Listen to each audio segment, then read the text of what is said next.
Welcome to Checkup. Stephanie Perry, I'm glad we've had a chance to come together. It's a chance for us to talk about Pride Month here at UAB and for you to help us understand the evolution of this, for us gaining some recognition and learning the journey of your community and this community for our community. Give us a little background about yourself, but also give us a little background of the milestones that have really happened in the recent years that have really allowed us to recognize the role and the challenges of the LGBT community. Yes, thank you so much for having me. So I'm from Birmingham, and I have a master's degree in counseling. I obtained that right here from UAB, and have worked with UAB Health Services Foundation for 13 years now. First as the administrative manager of psychiatric clinics, and now as the pediatrics practice manager for the pediatrics primary care clinic. And I've had just the great opportunity for the past several years to conduct several training sessions, mostly for medical providers, around helping and treating your lesbian, gay, bisexual, transgender, queer, plus patients. Tell us more about your journey, if you'd like to do so. Yes. When I first came to UAB Medicine, I was 23 and landed an entry-level position in the Department of Psychiatry. And this was my first job right out of college. I was so excited, and at the same time, I was also terrified. My fear really stemmed not just from the pressure of being a perfectionist and a young professional, but really a fear derived from a secret, my secret, that I am a lesbian. And at that time in my life, I wasn't ready to share that truth about myself. And honestly, I wasn't sure if it would be safe or smart to share. If you think about it, like, here I am in Birmingham, Alabama, and I am at the time living with my high school girlfriend, and she's my wife now, by the way. And I had in my head that if anyone at work knew the truth about me, I might not be considered for promotions or advancements, projects. The fear was constantly with me, and I was miserable. And that's not sustainable. No. So the only thing I knew to do was to really own that for me. And so when you speak of that fear, was it a fear of people accepting you, or in their opinion about you limiting your role and advancement in our community? I would say a little bit of both. Yeah. A fear of not being accepted, a fear of not getting and receiving opportunities, possibly limiting my experience here at UAB. But I would say I decided for me I was ready to come out. And I would say any of your listeners need to know that for me it was right for me. And so it's important for the LGBTQ person to make that decision for them. It's not always safe or right for every individual to come out, but for me, I was ready.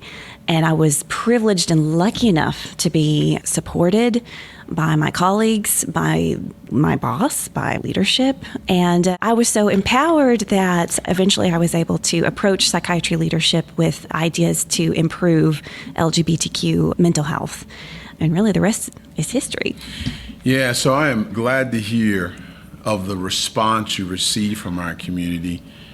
It is disconcerting to hear just the fear that you had and the worry about how you would be accepted.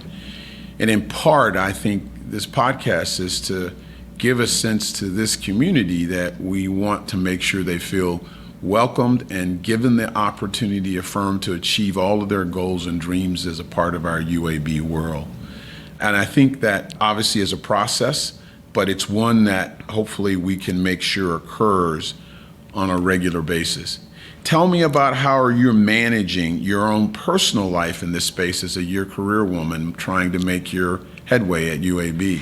Yes, having the privilege and opportunity to provide training for medical professionals, frontline staff, when it comes to everything from LGBTQ 101 terminology, best practices, to connecting people with resources, it has been honestly one of my greatest joys. to be able to do that. I would say, too, that being here at UAB, when I self-reflect on that, I think about the UAB non-discrimination policy. It was one of the first of the large universities in the state to include gender identity and sexual orientation in their non-discrimination policy, and that means a lot. And secondly, I also think about when I come to work, I get to hear from leadership. What I mean by that, I think about the devastation when it comes to the Pulse nightclub in Orlando. I came to work the next day, right? And with my heart heavy. And the first thing I got to see in my inbox was acknowledgement from UAB leadership to all of LGBTQ employees or those employees that have LGBTQ children, that UAB sees you. I don't take that for granted because I know so many of my friends go to workplaces where they showed up that day and nothing was said, right? So I think being able to hear from UAB leadership, it's profound. So what feedback would you give the UAB community on our next steps of growth to support and make sure this is a community where the LGBT workers feel like they have a fair path to success? There are some things UAB Medicine is doing so right. And I've been doing this, the trainings in particular, since 2015.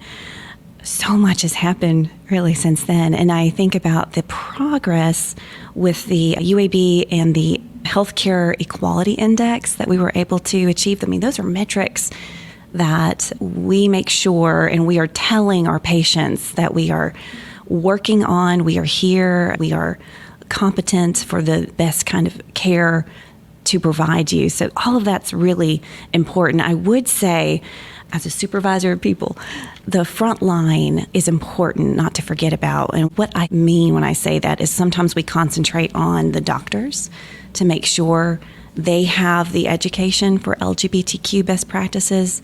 And sometimes we forget about those frontline individuals like your front desk or your nurses or your CMAs. You know, they really make or break that patient experience. So if anything, I would have a call to action not to forget about those crucial people and those touch points. Yes, I think the first point of interface for both our patients and for others, it's one where we need to make sure they are well informed. In that context, speak to me about your take on this area that we've been trying to build deeply within our community at every level, cultural competency. And you, I think, maybe speak of the context of cultural humility. Can you share with that, tell me the subtle differences and what would this mean for particularly our frontline and senior leaders as well? Yes, this is not a new idea, but it's something that I try to keep in mind, especially when I am training others. A lot of times people will call me up and they're like, okay, yes, we want LGBTQ competency. Let's get that going. And that's wonderful. And at the same time, competency implies a mastering of the information, that you know everything you'll ever get to know and you're an expert. I approach the material with a lot of humility. I think that helps me remember that I'm always learning. And I think as an academic medical institution that a lot of people would say that that sits right with them, that feels right, because we're always learning. I love saying this to whoever I'm with or talking to, but I can study this. I study this all day long. And tonight I can fall asleep and I will wake up tomorrow morning and there is a word I don't know or a term I've never heard of, and I'm okay. And that y'all are going to be okay too, because what you need to be able to do is ask in a respectful way, in an affirming way. And in my experience, your patients really open up and share that with you. Yeah, and I can understand how this idea of cultural competency, when taken the wrong way, can lead to cultural presumptuousness, right? The assumption that you do fully understand when you really don't, because you're making assumptions that may not be valid. And I think it's healthy, as you've described it, for individuals to take the approach of cultural humility. It's not an excuse to not learn, but it is a principle, I think, to be a continuous learner, to realize that, yes, this may have changed. Yes, this has evolved to this and I didn't understand it. Yes, it's a community still defining itself, and so I have to learn and grow, even though this may have been what I thought 2 years ago. And so I fully support that as a principle that would be good for all of us. And it would also relieve, I think it gives a sense of relief that I don't have to know it all, but how I approach it, people are willing to help you learn if your approach is to say, I don't understand, but help me understand. Right, exactly. When I hear you say that, I think about a lot of times I can tell where the question is coming from, if it's coming from a place of genuine curiosity and wanting to understand 100%. Your patients pick up on that, your employees pick up on that too. So as you've advanced your career to move through, what advice would you give someone who feels like they might be being discriminated on for any principles, for any reason? Yeah, I think the first thing I would say is I'm listening. I hear you. Validate those feelings. As I think about what I've learned at PFLAG, which is a national organization that does a lot of support, education, and advocacy for LGBT families and parents in particular. But I'll never forget what someone told me, and that was sometimes people don't know what don't know. As a supervisor and a manager of people, I would really hope that, as UAB has taught me, I hope I'm approachable and that people would be able to let me know if I misstep as a supervisor. So I think that communication is important. And then, of course, lastly, if you can't really approach your supervisor with your experience of microaggression, of discrimination, then the UAB Ethics Hotline, of course, is always a wonderful, anonymous way to report those things. So as we come to sort of near the end of this, tell me why Pride Month is important. Pride Month is important because we know any individual that belongs to any minority. I think it's important that we make space and time to celebrate them. There's a podcast called How to Be a Better Human.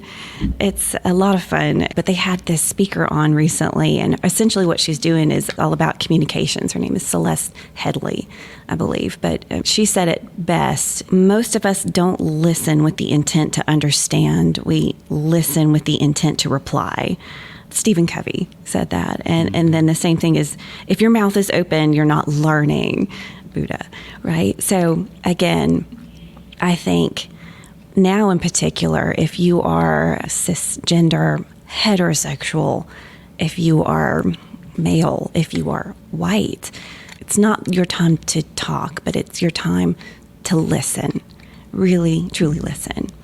So I'm excited to have this opportunity to share. Good. You spend a lot of time, I think, educating, and I think you've highlighted a lot as you talk to people and as you talk to us.